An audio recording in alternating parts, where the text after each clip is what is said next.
Bom dia, boa tarde, boa noite, sejam muito bem-vindos a mais um episódio do De Olho no Rival. E agora vamos falar do Japão, né? De acordo com os resultados que foram, a gente saiu como líder do nosso grupo, do grupo C, e no chaveamento nós pegamos o Japão nessa segunda fase. Né? Então, como de costume, De Olho no Rival, né, desse quadro nosso do canal, a gente vai analisar, falar os principais jogadores e os principais características do jogo e o que o Brasil precisa abrir o olho para quando for jogar com o Japão. Tá? Então é isso, siga lá pelota. Então vamos lá, vamos começar com aquela coisa de costume, aquelas características principais do Japão. Quais são? Da sua fase de grupos, ela só ganhou um jogo, que foi contra a Tunísia de 4-0. Que inclusive, se eu não me engano, foi esse que demitiu o técnico, né? Enfim, se eu não me engano, foi esse sim, depois chamaram outra goleada.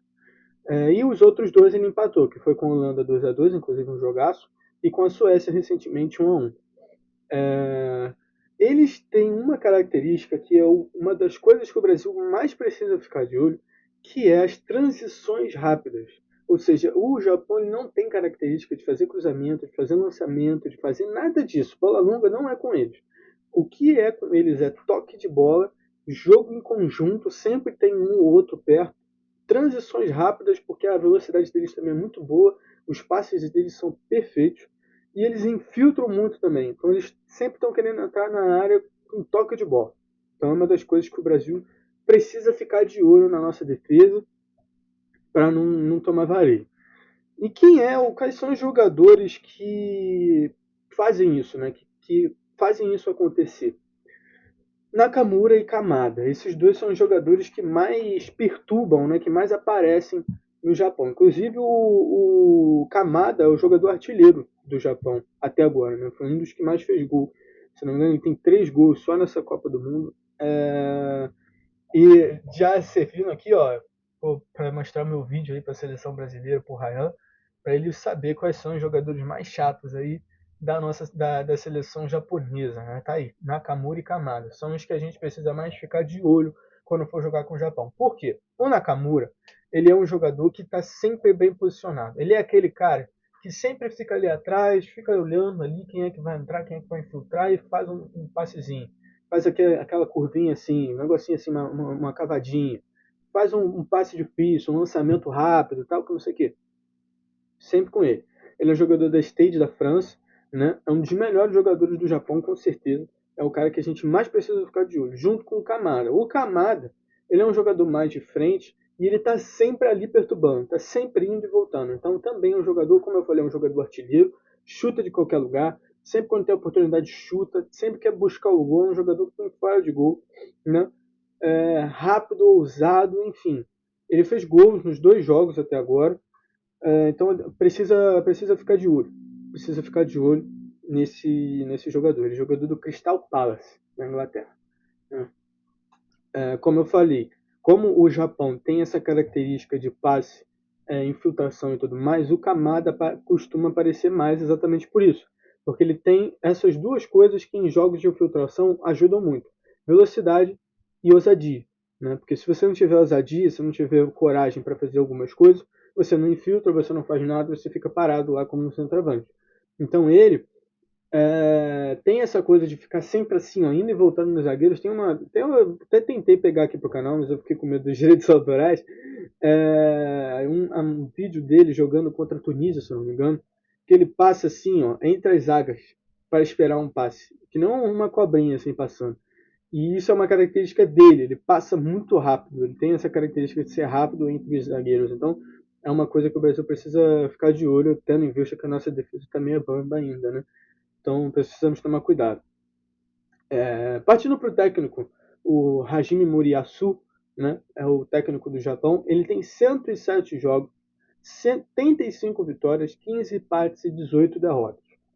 A maior parte da carreira dele ele trabalhou em seleções, na seleção do Japão, na verdade. Ele trabalhou na seleção sub-20, sub-23, sub-21 e agora está trabalhando com a profissional. Ele só trabalhou em um time do Japão, inclusive da Liga do Japão, mas durou bastante tempo lá e depois agora começou a trabalhar com a seleção do Japão. E tem um dado muito interessante que eu fiquei com medo. Quando eu vi esse dado, falei, mano, não sei se eu fiquei até com medo de dar essa informação para vocês ficarem desesperançosos sobre esse jogo. Por quê? O Brasil já jogou com o Japão, né?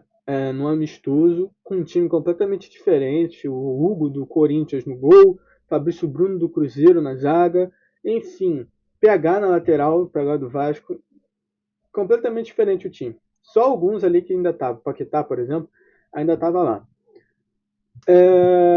Desde esse jogo, que o Brasil perdeu de 3-1, 3-2, se eu não me engano, acho que foi 3-2. Eles não perderam. Eles não perderam ainda.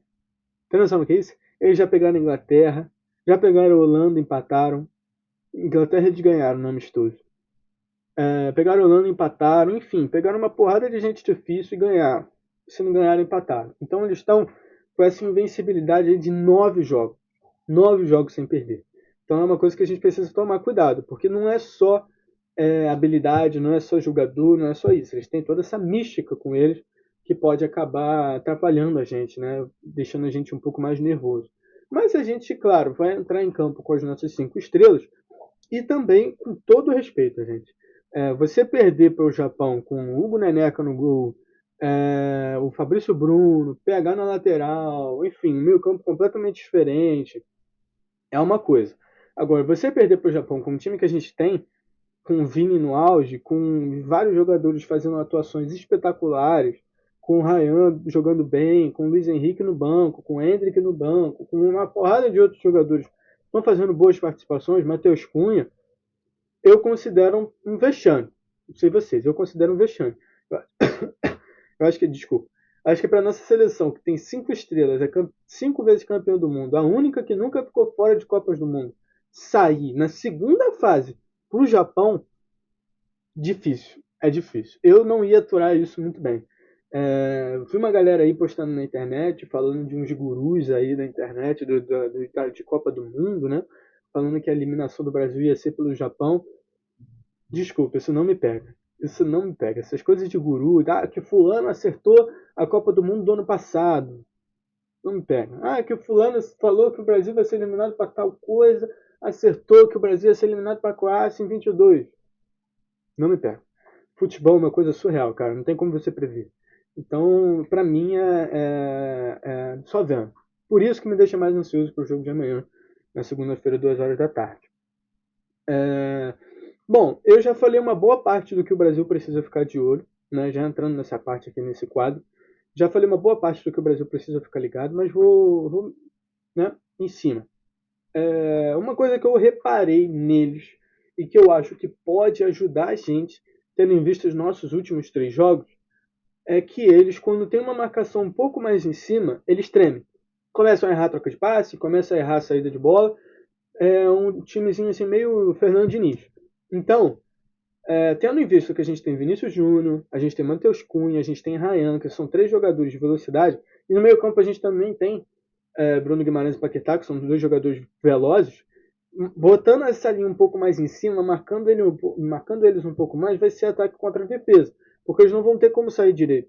Se o goleiro faz um lançamento longo, eles não vão conseguir se ajeitar direito, mesmo que eles tenham essas transições rápidas. Se você tiver um jogador ali no meio de campo que seja mais matador, que seria a função do Casemiro, mas eu coloquei aqui inclusive, e vou dizer para vocês, eu acho que o Fabinho seria muito melhor começando como titular no lugar do Casemiro, porque o Fabinho ele pode não ter tanta velocidade, mas ele é matador, e eu acho que é isso que a gente precisa caso aconteça alguma situação de transição rápida. Então eu acho que o Fabinho é um cara perfeito para o jogo contra o Japão. Para focar nessas 2 pessoas que eu falei, né, num tempinho atrás, o Nakamura e o Kamada. Esse cara é perfeito. Perfeito. Para mim, o Fabinho é perfeito para essa função. O Casemiro tá lento, tá devagar, não tá entendendo direito o jogo, tá demorando para fazer a parte dele. Então, o Fabinho, que tá pedindo passagem, já entra melhor. Quando entra, né, entra melhor que o Casemiro. Acho que ele já pode começar a titular. Mas é difícil, tá? Eu vi uma galera falando que vai repetir a escalação, então é muito difícil que o Fabinho vai entrar. Então é isso, a marcação em cima deles é essencial. É essencial. Ficar um pouco em cima deles, marcar, não deixar eles pensarem, porque se fizer a transição rápida, tem que ter um meio campo que sustente essa transição. e a gente tem que ver aí, né? Porque o nosso meio campo está devendo um pouco. Esse jogo contra o Japão é um jogo de 0 erros. Não pode errar. Por quê? Como eu falei, transição rápida, cara. Qualquer erro de passe bobo que você errar, eles pegam a bola, passa pro fulano aqui que vai fazer passe pro outro ali que já está posicionado para pegar aqui atrás e isso e aquilo. E a gente fica assim, caralho, eu estou jogando, eu estou indo, tal, não sei o quê. Não pode. Não pode errar. Não pode errar. É jogo de Copa do Mundo, obviamente não pode errar, mas esse é mais importante ainda não errar. E não pode perder ritmo. Porque a gente reparou também, tipo, no primeiro tempo, o Brasil pressionava, descia a porrada, taca com defesa, tal. Segundo tempo, murchava. Não pode.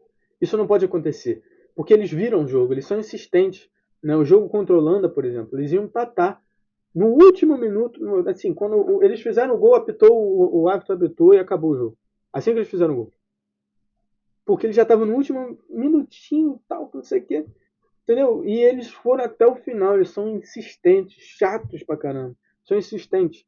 Então, isso é um ponto principal que o Brasil precisa ter. Não pode perder ritmo, não pode broxar no segundo tempo, como tem sido nos últimos jogos. Senão os caras vão partir para cima, vão virar, vão empatar, sei lá. Ou vão ganhar o jogo se a gente não tiver feito o placar no primeiro tempo.